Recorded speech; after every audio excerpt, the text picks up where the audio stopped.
similar reasons, we read it the same way. The risk I was thinking about was who owns the product or the content that they create. Because if there's no sort of contractual well, as Barry was saying, I mean, you know, if you're an employee, you know, the default is that you're creating stuff for your employer. If you're not an employee, so and that you would say that somebody in that position was not an employee, then yeah, if they're creating IP for you, you want to get an assignment of that IP. But here's an employee of someone else, probably.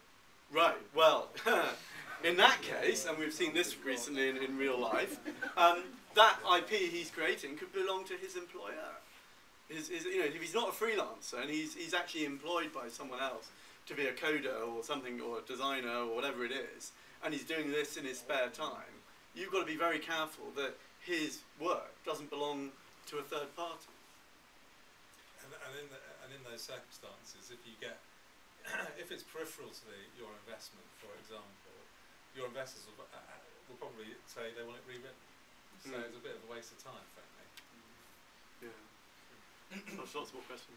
Something that was quite interesting was, would it be legitimate to actually ask the person, like in your case, that might be coming along as seemingly bona fide, to say, I need to see your current employer's contract? Are you allowed to do that, or is that sort of something that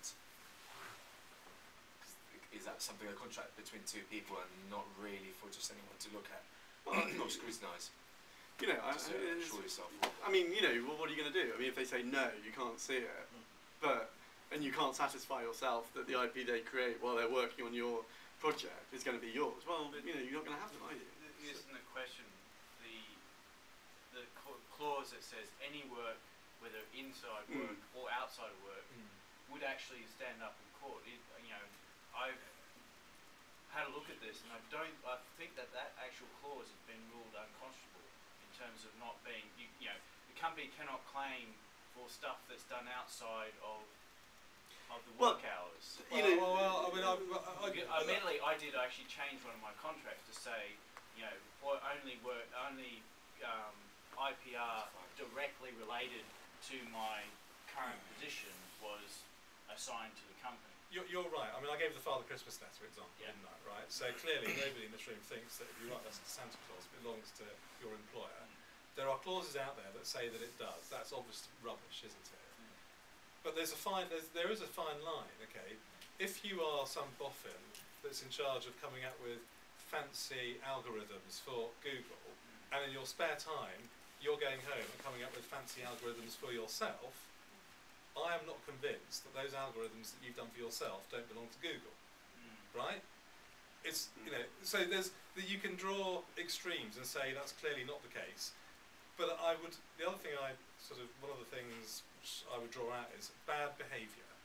Okay, if you are responsible for bad behaviour, setting up competing businesses, doing that sort of stuff in your spare time, which clearly belong to your employer, doing stuff at work which you shouldn't be doing for your own benefit, you're going to get creamed by the court.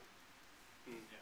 And especially if you use their equipment to do it. Yeah, well, I mean, I just think bad behaviour, period. And the other thing that we're pretty keen on in Bootlaw is, you know, there are obviously great legal arguments about all sorts of things. They are very expensive to have.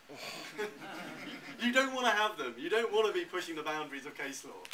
It's great fun for us, very expensive for you.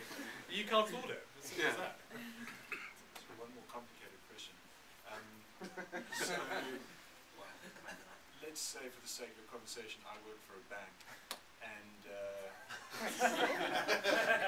used to work. Redundancy one of the but search technology is a hobby, which I have brought to my work. Who owns what? Look, I mean, there are some great IP cases around, you know, inventors and patents and so on, and you know, one of the leading cases is about, you know, they hired somebody who had this sort of, you know, his idea was to sort of think outside the box and come up with ideas, and it was very difficult to say what was his idea, you know, what was the company's and what was his idea, and so on. And you know, this is where lawyers make money, I'm afraid, is where you get these grey areas. You know, if your job is doing, you know, let's say security software, and then suddenly you go and see your boss and say, I've got this great thing for the search function, and he says, right, do it. I would say that brings it within the ambit of your work. That's my simple answer. I'm sure you could have weeks of court hearings to determine that. That's the problem. So going back to shares, Right. is there such a thing as giving shares, or does the person getting them always have to put some money? Right, so if you give shares to an employee or somebody who works for your company, so like I said, a director or non-executive director, that is compensation. If you give them to your mum, who isn't working for your company, then it's a gift. And then there's no income tax to be paid. There may be other tax implications. So there may be a transfer of value. So you might be making it disposable for capital gains purposes or something along those lines. But in terms of there being an income tax charge, then no. If it's literally a sort of a gift. But there are quite complex rules that, frankly, I'm incapable of going into this evening on transfer of value. So if it's to an employee, they don't have to necessarily put money. You can. No, you can give them, but they will be taxed. They will be taxed. Yeah, they will be taxed, but you can.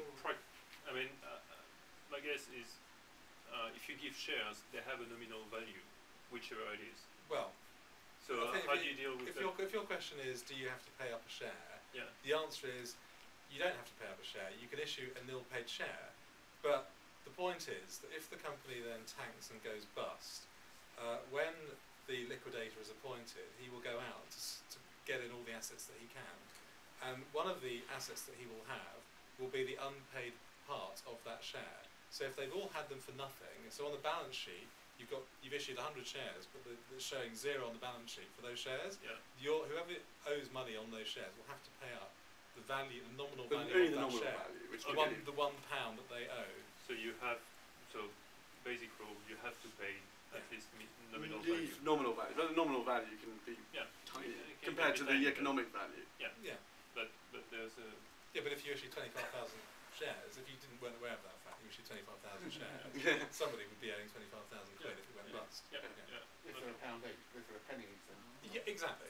Is there a number for the nominal value? Or No. It can be whatever you set it.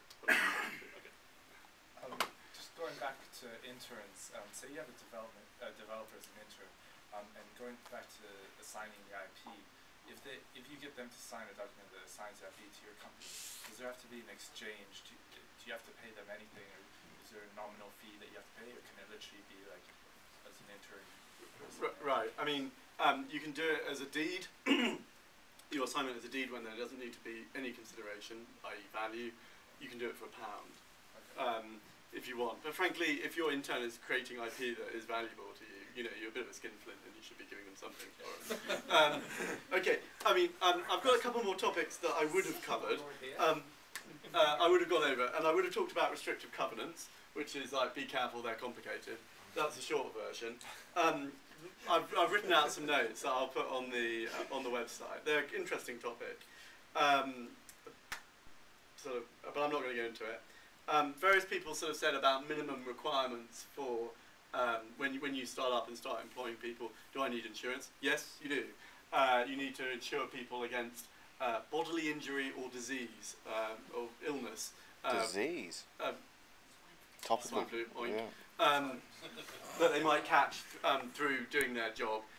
There are other insurances you may need, so you probably need occupiers liability insurance if you've got an office. You've got visitors who are not obviously your employees. They could be contractors, they could be interns, they could be friends, they could be clients. And then depending on exactly what you're doing, there's probably other insurances that you need, but they're not employment related. So I'm not going to go into those. Do you need them even for the founders? If you have employees, so if you are a company and you have employees who could be your founders, you have to get this insurance. It won't cost you much, but the rule is you have to put the certificate on the wall where everyone can see it. And there's a really good rule, which I discovered today, is that you have to keep your certificates for 40 years. And Barry pointed out, what happens if there's then an accident at work of the filing cabinet containing the certificates, crushing somebody? It entertained us at the time.